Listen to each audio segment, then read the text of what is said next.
First തന്നെ കോയിൻ്റെതാണല്ലോ കാണിക്കുന്നതെന്ന് വിചാരിക്കുന്നുണ്ടാവും. എൻ്റെ ഉമ്മക്ക് കുറച്ച് അധികം തന്നെ കോഴിയുണ്ട്. ഉമ്മ നോക്കുന്നതാണ്, ഉപ്പ നോക്കുന്ന, രണ്ടാളും കൂടി നോക്കുന്നതാണ്. അപ്പം ഓർക്ക് രാവിലെ കുറച്ച് ഫുഡൊക്കെ ഇട്ട് കൊടുത്തതിൻ്റെ ശേഷം പണിയിലേക്ക് സ്റ്റാർട്ട് ചെയ്തിട്ടുണ്ട്. ഇന്നൊരു വയറ് കാണൽ ചടങ്ങ് പരിപാടിയുണ്ട്. പരിപാടി എന്ന് പറയാനൊന്നുമില്ല, ഞാൻ വയറ് കാണാൻ പോവാം. അങ്ങനെ ഒരു ചടങ്ങുണ്ടല്ലോ, പള്ള കാണാൻ പോവാം, വയറ് കാണാൻ പോവാം. ഓരോ സ്ഥലത്തേക്ക് ഓരോന്നാണല്ലോ പറയാം. നിങ്ങളെ സ്ഥലത്തേക്ക് എന്താ പറയുക എന്നുള്ളത് ഒന്ന് ജസ്റ്റ് കമൻറ്റ് ചെയ്യണേ. അപ്പം അതിൻ്റെ കുറച്ച് സാധനങ്ങളും സ്നാക്സും കാര്യങ്ങളൊക്കെ കൊണ്ടുപോകാണ്ടാവുമല്ലോ. അപ്പം അതിൻ്റെ കുറച്ച് പ്രിപ്പറേഷനും കാര്യങ്ങളൊക്കെയാണ് ഇപ്പം ഈ വ്ളോഗിലൂടെ കാണാൻ പോകുന്നത്. ആരാ എന്താണെന്നൊക്കെ ആർക്കെങ്കിലും ഗസ് അടിക്കുകയെന്നുണ്ടെങ്കിൽ പറഞ്ഞോളി, അല്ലെങ്കിൽ എവിടെയും വെച്ചൊക്കെ കാണുമ്പോൾ മനസ്സിലാവും ആരാ എന്താണെന്നുള്ളത് ഒക്കെ. അപ്പോൾ 2 ഐറ്റമാണ് ഇന്ന് ഉണ്ടാക്കാമെന്ന് വിചാരിക്കുന്നത്. ഒന്ന് ചട്ടിപ്പത്തിരി, ചിക്കൻ വെച്ചിട്ട് ചട്ടിപ്പത്തിരിയും, പിന്നെ ഒന്ന് പഴം നിറച്ചതും. ഓരോ സ്ഥലത്തേക്കും പല ഐറ്റംസ് ആണല്ലോ. ചിലവർ കോഴിപ്പത്തിരി അങ്ങനെ കൊണ്ടുപോകും, കോഴിപ്പത്തിരി ആക്കിയിട്ട്. അപ്പോൾ ഞാനിതാ തേങ്ങ ചിരണ്ടിയൊക്കെ സെറ്റാക്കുന്നുണ്ട്. നമ്മളെ പഴം നിറയ്ക്കണമല്ലോ, അതിലേക്കുള്ള തേങ്ങ ഒക്കെ സെറ്റാക്കുന്നുണ്ട്. ഉമ്മ അതാ അപ്പുറത്ത് നിന്നുകൊണ്ട് ചട്ടിപ്പത്തിരിക്കുള്ള ചിക്കനും കാര്യങ്ങളൊക്കെ സെറ്റാക്കുന്നുണ്ട്. അപ്പോൾ അതിൻ്റെ ഇടയിൽ ഫുഡ് കഴിക്കലും കുറേ വർത്താനം പറയലും എല്ലാം കൂടി ഉണ്ടായിരുന്നു. പിന്നെ ഉമ്മ അത് വറക്കാൻ നിന്നപ്പോൾ തന്നെ ഞാനിതാ നമ്മളെ ചട്ടിപ്പത്തിരി തീനിനുള്ള സാധനങ്ങൾ, ഉള്ളി, പച്ചമുളക് കാര്യങ്ങളൊക്കെ കട്ട് ചെയ്ത് സെറ്റാക്കാം.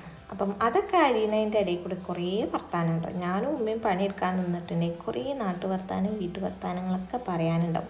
കുറേ അധികം ഉണ്ടാവേ പറയാൻ. അതങ്ങനെയാണല്ലോ, നമ്മൾ പാരൻസിൻ്റെ കൂടെ ഇതേമാതിരി സ്റ്റേ അടിക്കാനൊക്കെ പോയി കഴിഞ്ഞിട്ട് നമുക്ക് കുറേ അധികം വർത്താനം പറയാനുണ്ടാവും. നാട്ടു വർത്താനം, വീട്ടു വർത്താനം, എല്ലാ കാര്യങ്ങളും ഉണ്ടാവും. അപ്പം ഇതിൻ്റെ ഇടയിൽ കൂടെ പോയിട്ട് ഒന്ന് വേണം ട്യൂഷൻ എടുക്കാൻ. കാരണം അതുകൊണ്ട് ഇന്ന് തീർക്കാൻ വേണ്ടിയിട്ട്. കാരണം ഇത് മാത്രം പോരല്ലോ, നമുക്ക് എല്ലാം കൂടി മാനേജ് ചെയ്ത് പോകുന്ന ഒരു പ്രൊഡക്റ്റീവായിട്ടുള്ള ഇതാണല്ലോ, ലൈഫാണല്ലോ നമ്മളിത് പോയിക്കൊണ്ടിരിക്കുന്നത്. എല്ലാം കൂടി മാനേജ് ചെയ്ത് പോകുന്നത് എങ്ങനെയാണെന്ന് കുറേ പേര് ചോദിക്കലുണ്ട്. അതിന് ഒരു ടൈമും കാര്യങ്ങളും ഒക്കെ സെറ്റാക്കിയിട്ടുണ്ടെങ്കിൽ നമുക്ക് എല്ലാം മാനേജ് ചെയ്ത് പോകാൻ പറ്റും. ഞാൻ എൻ്റെ കാര്യങ്ങൾ അങ്ങനെയാണ് പോകല്. ഒരു ടൈം കാര്യങ്ങളുണ്ടാവും, ഇന്ന ടൈമിൻ്റെ ഉള്ളിൽ രാവിലത്തെ പണികൾ തീർക്കുക. പിന്നെ ഫ്രീ ആണെന്നുണ്ടെങ്കിൽ നേരത്തെ തന്നെ പറയും, സ്റ്റുഡൻസിനോട് പറയാം, നേരത്തെ നമുക്കിന്ന് ഇന്ന ടൈമിൽ ക്ലാസ് എടുക്കണമെങ്കിൽ എടുക്കാം, നിങ്ങൾ റെഡി ആണെങ്കിൽ നമുക്ക് അങ്ങനെ എടുക്കാം. അങ്ങനെ ഇതേമാതിരി നേരത്തെ പറയും. അങ്ങനെയൊക്കെ ആകുമ്പോൾ നമുക്ക് എല്ലാ കാര്യങ്ങളും ഒരുവിധം മാനേജ് ചെയ്ത് പോകാൻ പോകും. അതിൻ്റെ ഇടയിൽ ഫുഡ് കഴിക്കണം, അങ്ങനത്തെ കുറേ പണികളുണ്ട്. എല്ലാവരും ചോദിക്കലുണ്ട് 2 മണി മുതൽ കണ്ടിന്യൂസ് ആയിട്ട് ക്ലാസ് എടുക്കുമ്പോൾ ഫുഡ് കാര്യങ്ങളൊക്കെ എങ്ങനെയാണ്. അതിൻ്റെ ഇടയിൽ ഒരു 1/2 hour ബ്രേക്കൊക്കെ എടുത്തിട്ടാണ് ഫുഡ് കാര്യങ്ങളൊക്കെ കഴിക്കാണ്ട് വെറുതെ അങ്ങനെ പോയി ഇങ്ങോട്ട് എടുക്കാൻ പറ്റില്ലല്ലോ. കുറേ നേരമായി വർത്താനം പറഞ്ഞ് നിൽക്കുന്നത്, ഇൻട്രോ ഇതുവരെ വന്നിട്ടില്ലല്ലോ. അപ്പം welcome to yet another vlog.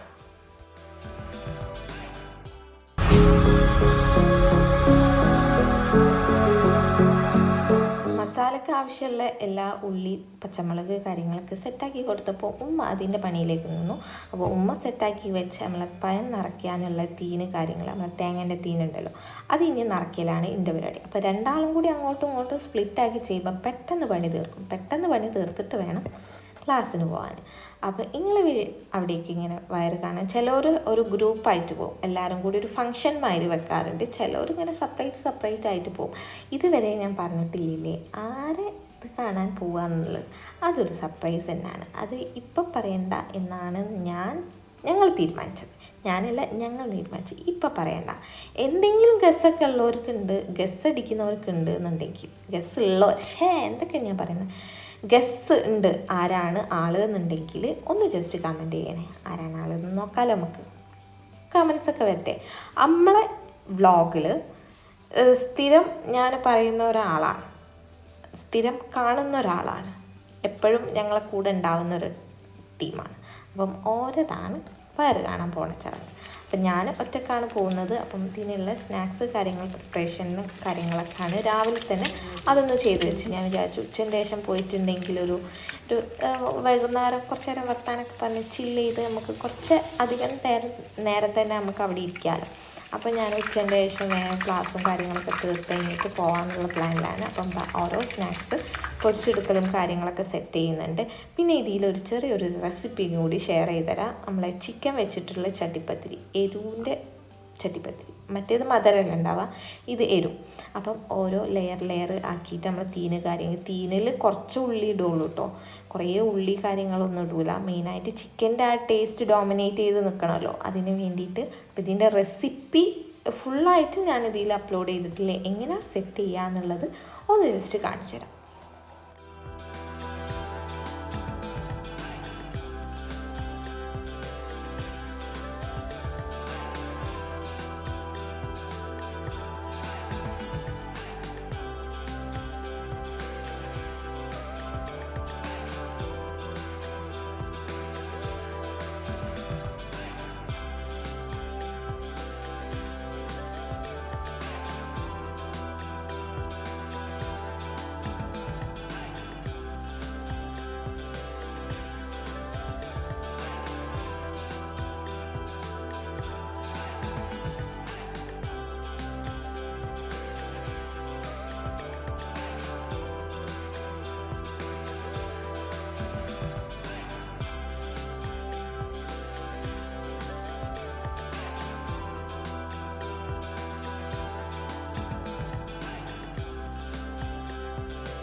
ഇതാ നമ്മൾ അടിപൊളി ചട്ടിപ്പത്തിരി ഇവിടെ സെറ്റായിട്ടുണ്ട്. പിന്നെ ഒരു ഹറിബറി ടൈമായിരുന്നു.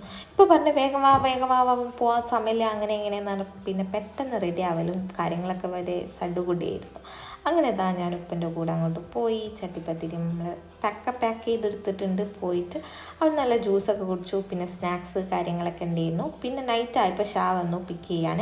അങ്ങനെ ഷാൻ ചായ കുടിച്ചു. ഞങ്ങൾ രണ്ടാളും തിരിച്ച് വീട്ടിലേക്ക് പോയി. അപ്പോൾ എത്ര ഉള്ളൂ ഇന്നത്തെ വീഡിയോ ഇഷ്ടപ്പെട്ടാണെങ്കിൽ തീർച്ചയായും ലൈക്ക്, ഷെയർ ആൻഡ് സബ്സ്ക്രൈബ്. എന്നാൽ ശരി കേട്ടോ. ഇതുള്ളൂ ഇനി ഇന്നത്തെ വിശേഷങ്ങൾ.